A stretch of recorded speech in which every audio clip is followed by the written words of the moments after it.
We're in the 75023 zip code where hundreds of people may not be getting some of that important mail they were expecting. That's because a thief was caught driving down the street, calmly taking out everyone's checkbooks, credit cards, and other personal information. Your mailbox is the target of a massive fraud scheme.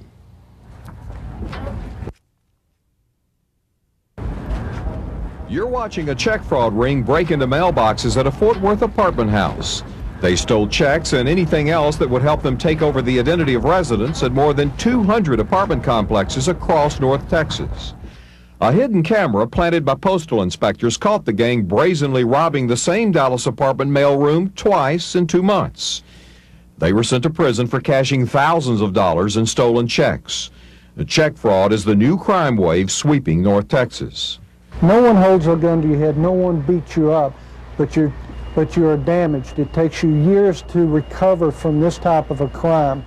Terry has been trying to recover since her checks were stolen last August. Terry wants to keep her last name private. It's emotionally violent, it's emotionally upsetting. Terry's ordeal started with the thousands of boxes of new blank checks that are delivered by the Postal Service every day. Check fraud rings pay up to $1,000 for a box of stolen checks. Printers mail those conspicuous boxes without alerting customers to expect them. Before Terry knew it, a theft ring papered the town with 123 of her new checks. Then the debt collectors began to write. Now Terry lugs a notebook around trying to straighten out her credit record. You basically have to go out and prove to everybody that you did not do this. There's a lot of phone calls. If you have a full-time job, this becomes your second full-time job. In 1992, the Federal Reserve put a new rule into effect that unwittingly gave crooks more time to pass stolen checks before they can get caught. It's called Regulation CC. Fraud rings now know they have several days to deposit a stolen check and withdraw cash before the bank discovers the check is worthless. Once people figured out how easy it was and didn't get caught or didn't get prosecuted, it just exploded. And we feel like we've made a difference and things are going back the right way, but it's still a huge problem. FBI agents and postal inspectors formed a task force. They caught a fraud ring that targeted the 75287 and 75252 zip codes in North Dallas. The ringleader recruited a part-time mail carrier to steal checks. They cashed those checks for $350,000. Unlike a lot of people, I think, that have maybe been burglarized or something, you feel violated because somebody's running amok through your checking accounts. And there doesn't seem to really be any way to stop him. The check fraud ring stole David Gann's monthly bank statement, which listed his Social Security number, and stole his debit cards. Armed with that, they ran $18,000 in charges through his bank accounts. The crooks also obtained a counterfeit Oklahoma driver's license in Gann's name to open up new accounts to defraud stores.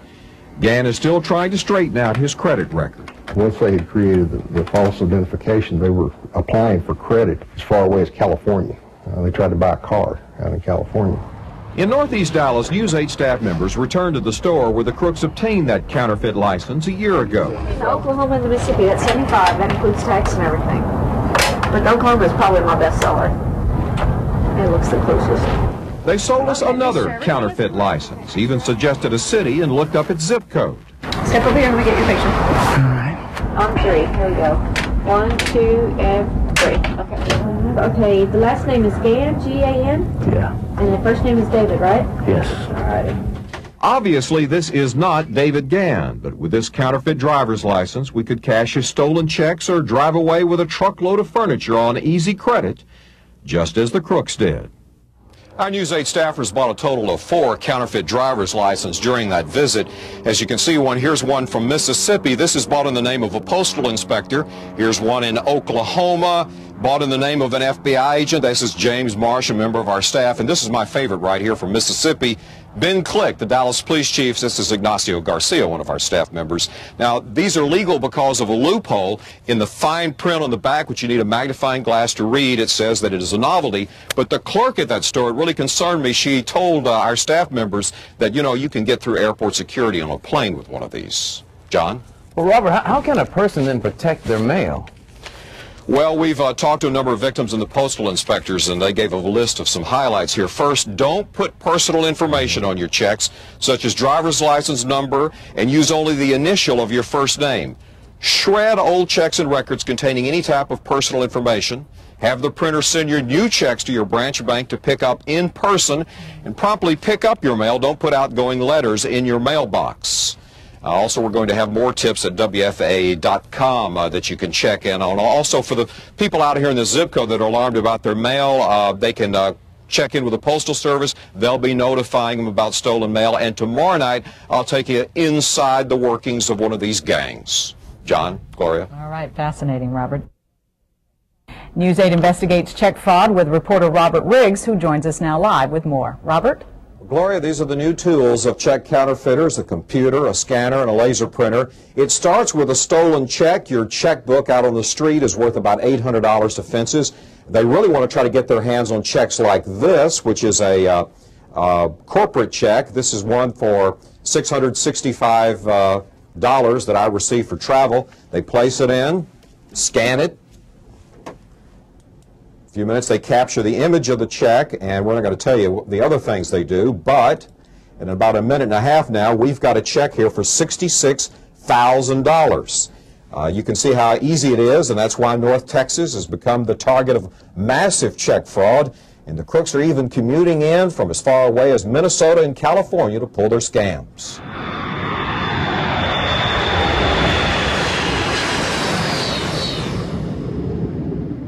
American Flight 1653 from Sacramento arrived at DFW Airport with a sophisticated check counterfeiter aboard. He easily passed through security with phony IDs. No one knew his real name. He packed thousands of dollars in checks counterfeited from North Texas companies. He came back to defraud banks as he had many times before. But this time, the FBI had the counterfeiter under surveillance. He looked like kind of just any other businessman coming into town. That's what made him so good. He was clean cut, he was young, attractive. He's not the typical person you would expect to be involved in a bank fraud scheme. The FBI tailed the counterfeiter to area banks. At each branch, he opened a checking account using fake driver's license and Social Security cards. The list goes on. He was Joshua Berg, Alan Kelly, Thomas Allen. He left with a new checkbook and deposit slips, even promotional Dallas Cowboys caps in hand. The next day, he deposited counterfeit insurance checks printed on his home computer.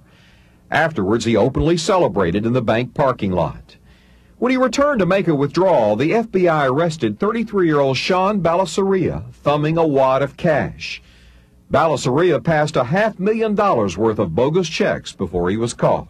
There are so many accounts that have been defrauded that we are investigating that it's almost virtually impossible to tell if they're all, they're all related. So it's just impossible. There's so much of it. Alonzo Williams of DeSoto cashed $1 million worth of stolen checks. He's serving a 5-year federal sentence for bank fraud. It would be a real inconvenience to place a hold on everyone's check that comes through there to make sure that it's good. So they kind of go out on a limb and they trust their clients to deposit good checks. And then you move in. Yeah, that's basically when we moved in. And we took advantage of that trust. Williams ran what's called an account inflation scheme. He recruited young people to deposit stolen checks in their bank accounts. They withdrew cash and split it with Williams before the bank discovered the check was worthless. I almost saw it like we were helping people, It's like we found this loophole in the system and we were turning people onto it, and it's like we were helping people. I wasn't really hurting anybody. I do feel violated. I feel very violated. Nina Polk went to jail because a fraud ring used checks she threw in the trash. When Polk went to renew her Texas driver's license, she found out she was wanted by Oklahoma for passing hot checks. Polk spent the night in jail for a crime she didn't commit. I can't imagine the humiliation you must have felt. Total humiliation. When the car was actually driving down into the garage at Looster, I'm like, this is happening. I am actually going to jail. I mean, that was my first time on the inside of Looster at Justice Center. And it just, to even think back to it is... The charges against Ms. Polk were dropped, but she hasn't been able to cash a check in 2 years because of what it's done to her credit. And her case is not unusual. We've talked to dozens of victims who've been arrested. John, Gloria. Well, Robert, what steps then should a victim of check fraud take to protect, I guess, not only their credit, but keep from getting arrested? Well, the FBI and the postal inspectors, as well as some merchants who deal with this on a daily basis, have given us some suggestions, especially some that will try to keep somebody from ending up in that situation and getting arrested. Number one, they say you should report check fraud immediately to your bank, police, and postal inspectors. By all means, close your bank account. And this is important, fill out a forgery affidavit and tell your bank you want it attached to every hot check that is returned. That way the businesses that took the check will know that you are the victim of fraud and will not file criminal charges that could lead to your arrest. And finally, notify check verification services and credit reporting agencies. Also, the source of most of these checks is the mail. There's a rash of mail thefts across the metropolitan area here in North Texas, and the Postal Service offers a $10,000 reward for any information leading to the arrest and conviction of anyone caught stealing mail.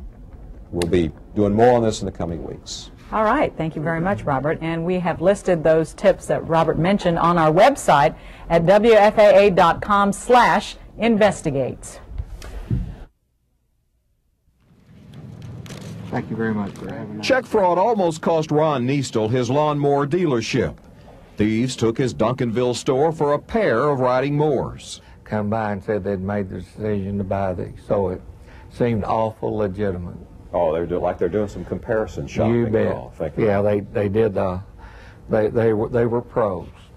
They were very, very expert at what they did. The crooks used an altered certified bank check. The check was made out to a lady who they then took her name off, put our name on.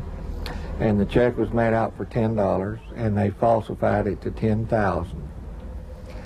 And yet, when we called the bank approved it, that it would go through. And I still, to this day, don't understand that. How old are you now? Right now I'm 24. Convicted felon Alonzo Williams trained the check fraud ringleader that nearly ruined Neastel's business. Williams is the granddaddy of check fraud from DeSoto. We targeted people between 18 and say 25 because they were like the most vulnerable and they didn't really know a lot. And Williams recruited hundreds of young people to deposit stolen checks in their bank accounts.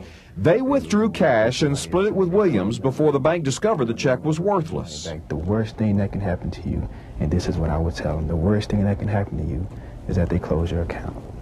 That's it. Dover looking deep, going downfield. He's got a receiver there. Check fraud rings used 3 TCU athletes, including split end Jason Tucker. Tucker was suspended from the team in 1997, but TCU never disclosed it was because Tucker was caught and convicted. This young man, who wants to remain anonymous, was promised $1,000. Basically, they made it sound so easy, you know, there wouldn't be no problems in doing it. It would be easy to get away with it. And? I didn't get away, I got caught. Investigators say check fraud rapidly spread after Texas lawmakers reduced the penalty to a 4th-degree felony. Now, the FBI and postal inspectors are trying to stop the organized crime wave by filing more serious federal charges. Robert Riggs, Channel 8 News, Dallas. In the wake of our News 8 investigation into check fraud, victims complain that it's difficult to stop thieves from running hundreds of checks through their account. Channel 8's Robert Riggs joins us live tonight with a follow-up to his reports. Robert? Tracy and John, we've come to this Kroger in Oak Lawn to give you a sense of the scale of the problem. Nearly 1 million checks a month pass through Kroger grocery stores in North Texas, so you can imagine how difficult it is to catch a stolen check. Well, now a security director here has come up with an idea on how businesses and banks can work together to try to stop fraud at the checkout counter. David Gann felt helpless as a check fraud ring ran thousands of dollars worth of stolen checks through his bank account. They had stolen his account number from his monthly statement in the mail. Gann says weeks passed before his bank could stop the illegal withdrawals. Check fraud victims say banks are often slow to respond. There ought to be clear-cut rules in place and procedures in place from the moment you know that a theft has occurred, whether it's a fraudulent check or a stolen credit card, that they can slam the door shut and prevent it from continuing. In this case, the door just hung open for months. Businesses check driver's license and verification services before accepting checks, but check verification services only keep records on people who have passed hot checks.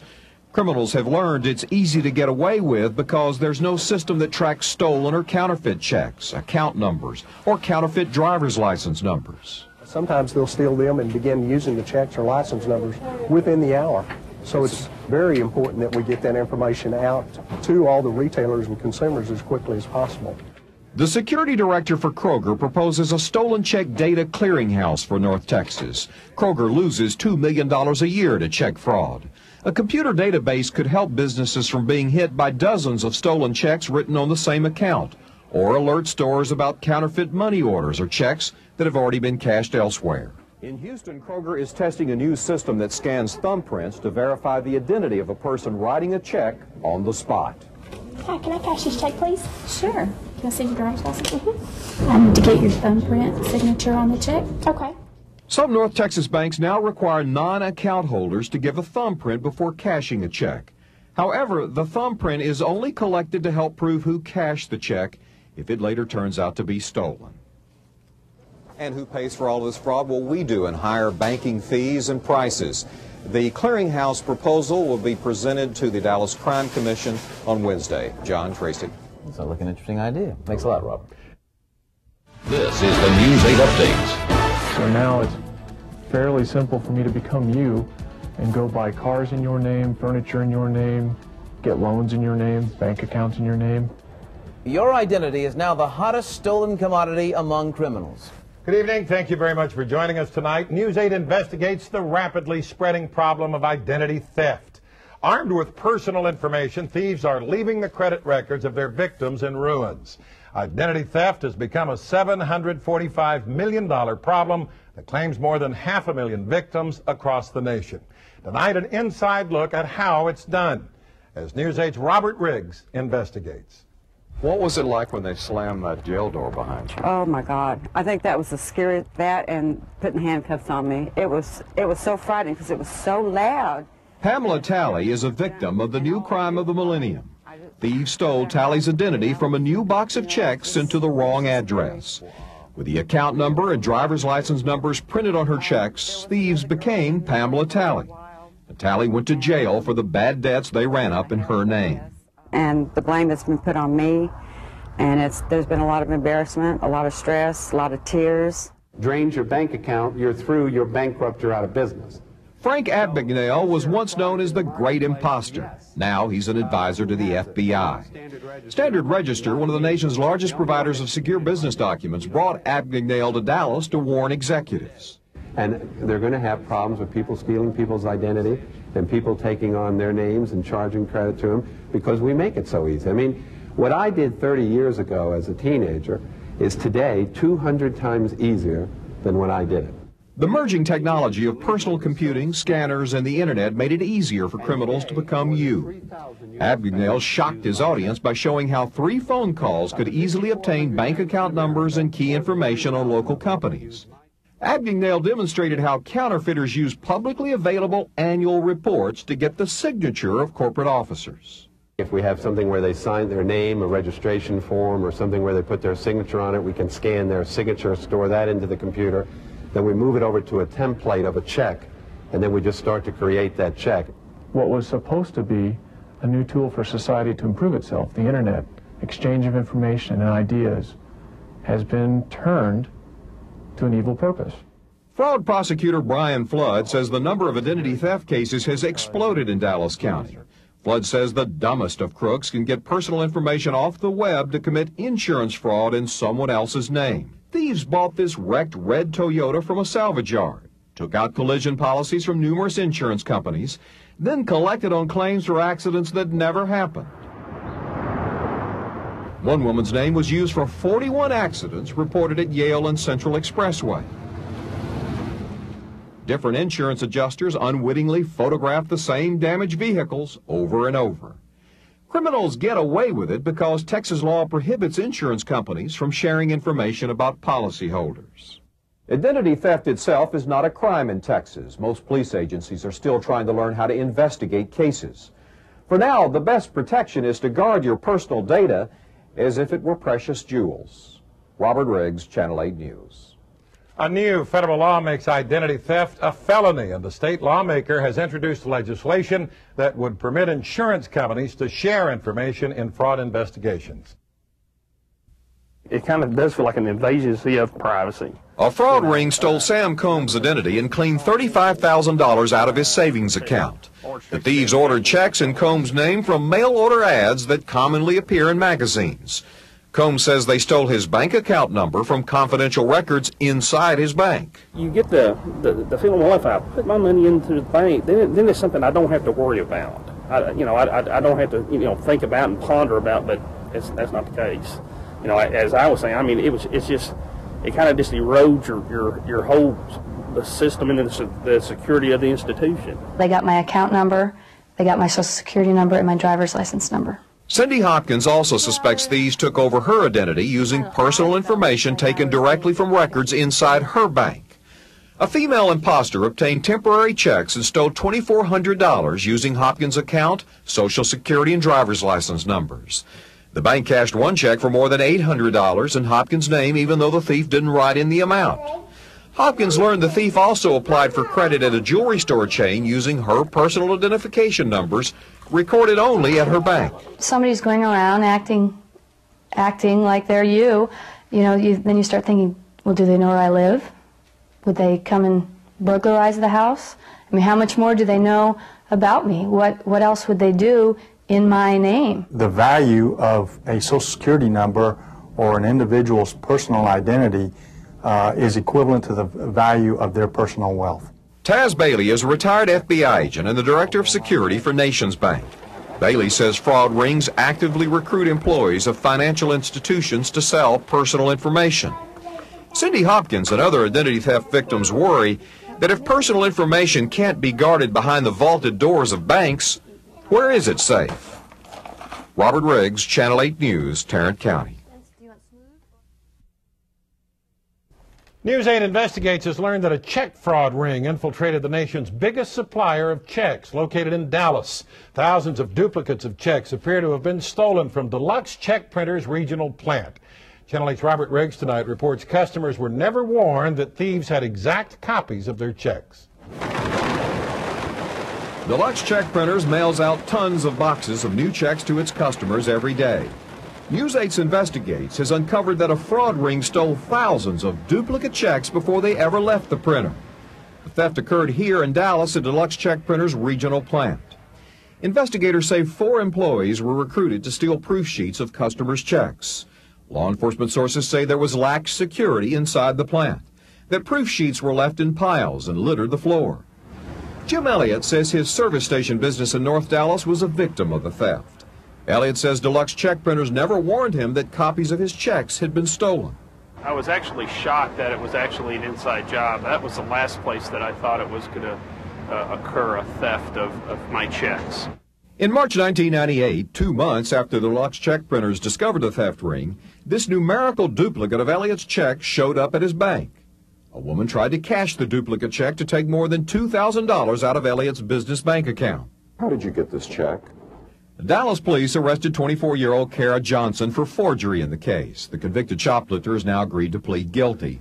Until News 8 began investigating, Dallas police were unaware that the check passed by Johnson was connected to the fraud ring that operated inside Deluxe Check Printers. That probably was the most disappointing part of this whole episode that I went through, is that it was very hush-hush until several months after the fact. Until now, I really don't know the true story of what has happened down at the check printers. Wells Fargo Bank customers have been hit by $95,000 worth of duplicate checks stolen from inside Deluxe Check Printers. And Bank One has lost $54,000. Now Deluxe Check Printers says it has improved security inside the plant. But none of the employees who were fired for stealing or the ringleaders outside the printer have ever been arrested.